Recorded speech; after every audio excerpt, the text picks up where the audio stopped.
Hello and welcome to the first episode of The Curious Tester. I'm with my good friend Ade.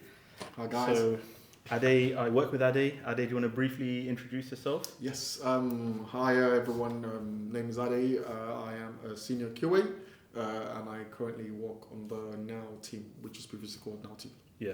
And just very quickly, anything we do say is our own opinion, doesn't represent the company we work for, and any examples we give of other companies are just case studies, so don't come and sue us. Yes. All right, cool. So, Ade, I just want to start very briefly, just to let everyone know that you worked at Facebook and Napster. Yes. Personally, I find that super interesting that you've worked at those places. Thank you. And do you want to just briefly explain what you did there as, you obviously were testing there, so what did you do? So at Napster, I was also a tester, and it was just mainly testing big screen devices. They call them big screen devices. So the likes of your Samsungs, LG TVs, Xboxes and stuff like that. And then Facebook, a range of things. I did web testing. They had a desktop client that I tested as well. And then portal devices. I don't know if people still know about them. But yeah, tested portal devices. Basically, they're meant to help you make calls. They're like picture frames, and then you can make calls on them. And then towards the latter end, I was going to start working on VR. But I had the device, but that did not really materialize because I left the company. Oh wow! Yeah. I suppose if you given the chance, you would want to work with VR, right? Because you've been talking about it a few times. Yeah. I've worked with VR in the past. Yeah. It's interesting, but I don't know. After a while, it gets boring. I mean, Okay. this is me. This is me. Interesting, Yeah. yeah. Some people might find it really interesting, but after a while, I think it gets Do boring. you think it's a gimmick? I don't think it's a gimmick. Okay. I don't think it's a gimmick because I've seen it in action. I've seen how it works. I've tested it. One of the companies I worked for, they were doing VR stuff, and it was really nice. It was really interesting. I loved it, but it just gets boring after a while. Okay. And out of those two places, Napster, Facebook, where would you work again? Like, which one did you enjoy more? Very interesting question. But were really nice. Obviously, Napster made me redundant. Shout out to Napster. Big ups. Facebook was really nice. I had the most wonderful manager I'd ever worked with. Shout out to Evie Pattis. I had to mention her name. Wonderful manager, and the team as well. They were fantastic. I literally never had a problem with anyone on the team. Nice. Which was really good. Yeah. Why was that? That insight is very interesting because now I'm learning more about when you progress into your career. It's not just what you do. Like we're talking about testing, but it's how you work with other people, how they work 100%. with you. Like what do you think the secret was? The secret sauce? When I was leaving, I remember I said to the manager, I said, you know how to hire people. So I think maybe she just has an eye for it. This is my opinion. I don't know if she does anything else, but she just knows how to pick people. Like she knows how to pick a good team, and I think it's one of very good qualities. In testing, you need to know how to pick people with character that will get along. I mean, you're not always going to be successful, but if you can crack that, you would have a fantastic test team. Oh wow! Okay. Okay. And I think you mentioned previously you tested web applications. Yeah. What tools did you use to test those? Okay, so basically, when we tested that, it was just mainly we're using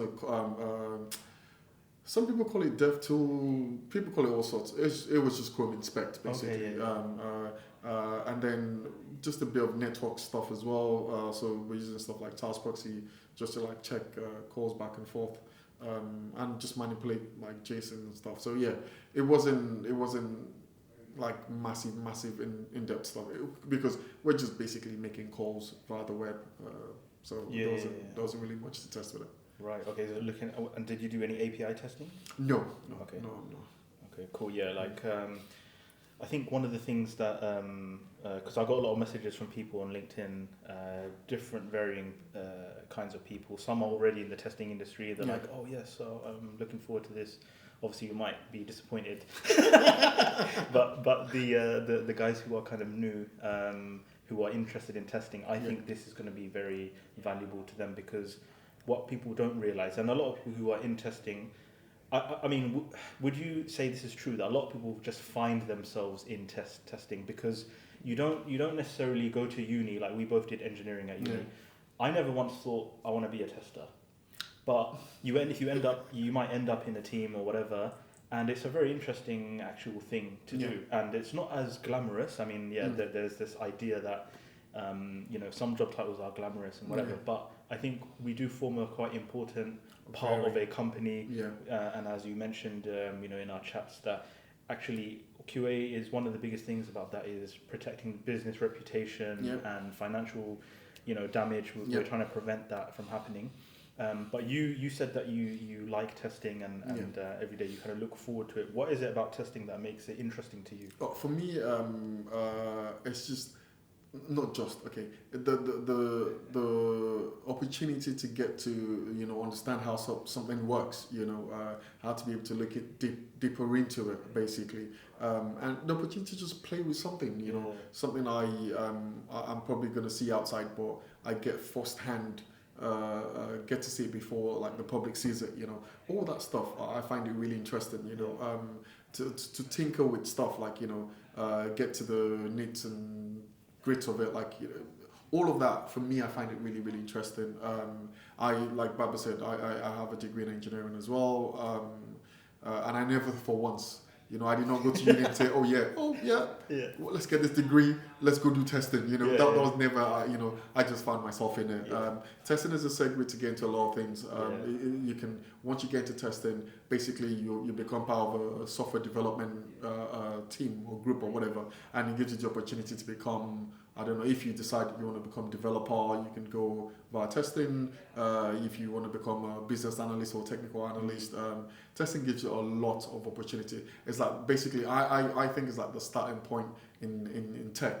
This is my opinion. Like you want to get into tech, or you want to get into any sort of team software design, basically type thing. So testing is a very good segue to get into it.